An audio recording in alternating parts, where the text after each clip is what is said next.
Olá amigos, estamos aqui para mais um vídeo do nosso quadro Filosofia do Espírito. Gostaria de convidar a todos a participarem do nosso Clube do Livro, o Clube do Livro Altos Planos. Participando por apenas R$ 35,00, você receberá em sua casa bimestralmente um livro espírita. Uma ótima oportunidade, um valor muito pequeno, né? E você vai ter a oportunidade de estar adquirindo várias obras espíritas e estudando cada vez mais essa doutrina tão abençoada. Para ficar ligado também e ficar por dentro das obras em que nós vendemos na nossa livraria, comece a seguir a nossa livraria virtual lá no Instagram.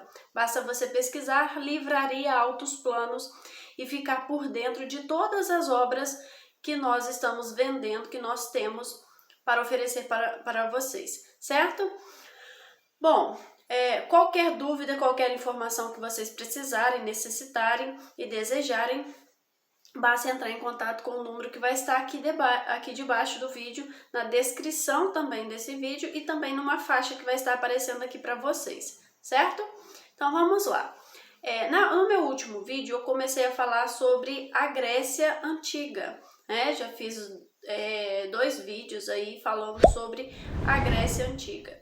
E hoje vamos dar mais uma pincelada um pouco da história, né? É claro que eu não venho trazer detalhes da história, mas passagens breves, né?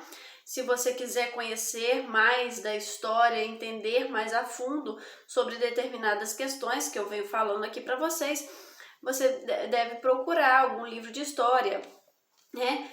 Eu estou fazendo o estudo desse livro, A História à Luz da Doutrina, à Luz do Espiritismo, porém vem trazendo dados, não detalhes, mas pequenas informações históricas e à luz da doutrina espírita, certo? Então, surgiu alguma dúvida, não compreendeu, quer aprofundar mais no tema, faça suas pesquisas, procure alguns livros didáticos também, outros livros de história para você compreender mais e aprofundar mais na história do planeta, na história da humanidade, né? Bom, eu finalizei no meu último vídeo falando do período homérico, né? Na história, os tempos homéricos.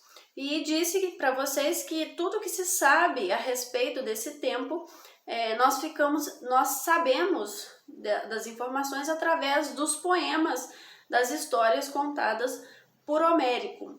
E aí falei que a formação social e econômica, estrutural, era através de famílias, né, dos genos, em que haviam grupos grandes de pessoas ali e que esse grupo eram partes, né? Cada região tinha esse grupo de pessoas e que eles trabalhavam em prol do próprio grupo, né? Todos eles trabalhando juntos.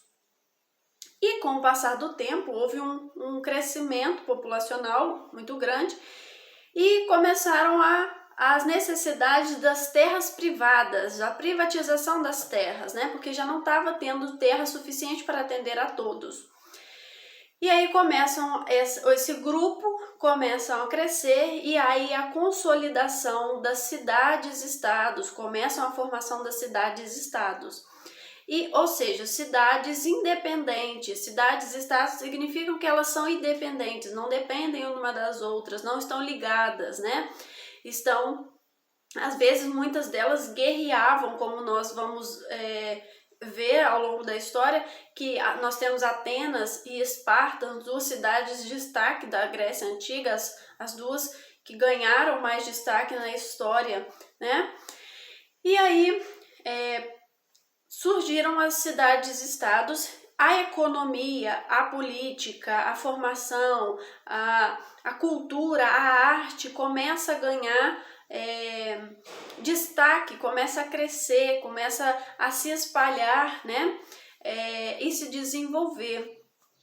Com essa construção, formação das cidades-estados, começam a surgir as necessidades de defesa. E a estrutura das cidades começaram a ser divididas. Existia uma parte alta e existia uma parte baixa. A parte baixa onde se estruturavam as cidades e a parte alta onde era destinada aos templos, né? E a religião também nesse momento começa a ganhar muito destaque através dos oráculos, né? Que eu também já mencionei no outro vídeo. E essas cidades, elas eram rivais, não tinham ligação, não tinha laços nenhum, não tinham dependências, né? Só que algo interessante que começa a surgir aí, eles criaram as Olimpíadas, que seria uma confraternização, um momento em que seria a união de todas as cidades e que elas comemoravam, praticavam diversos esportes para comemorar esse período de confraternização entre as cidades. E era tão importante que uma cidade não podia atacar a outra, não poderia ter guerras, nem entre as próprias pessoas, né? Um grupo de pessoas ali, neste momento da confraternização, de tão importante, e o quanto eles respeitavam essa confraternização, que era em homenagem ao deus Zeus, né? Como eu falei também no outro vídeo, a religião, eles eram politeístas, acreditavam em vários deuses. A produção, o desenvolvimento econômico, a produção ali econômica, era a produção de azeite e de vinho.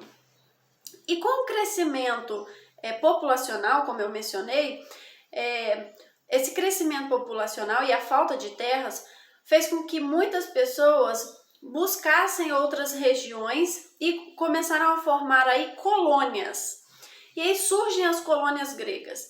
E com essas colônias, as cidades que se desenvolveram no litoral, elas começaram a se desenvolver mais, né? Por conta do comércio, por conta da navegação, o comércio começou a se desenvolver, né?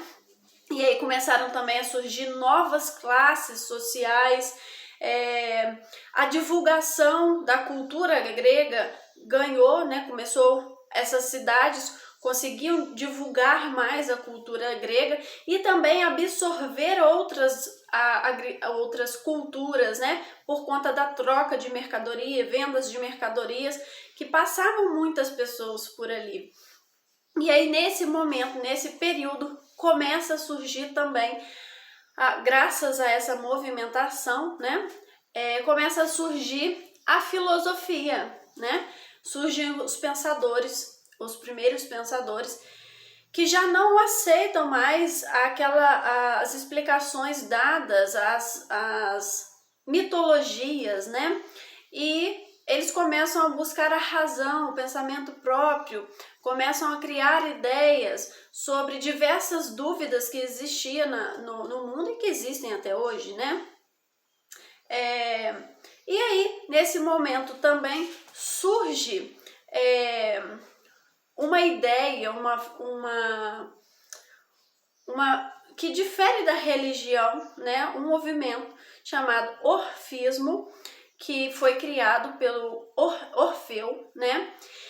E que eles tinham, o orfismo começa a ganhar, né, espaço, começa a ser divulgado, e que eram crenças, que eram ideias que permaneciam em grupos de pessoas. Apenas quem faziam parte do orfismo tinham acesso a essas informações, acesso a essas ideias, essas crenças. E a base do orfismo, bem simples para vocês, era uma vida após a morte de forma mais prazerosa. Eles acreditavam, defendiam essa ideia de que eles alcançariam a harmonia, a felicidade após a morte. Porém, para se alcançar essa harmonia, essa felicidade após a morte, uma vida melhor após a morte, a alma precisaria passar por várias reencarnações, ela precisaria nascer várias vezes. Então, eles acreditavam sim na reencarnação.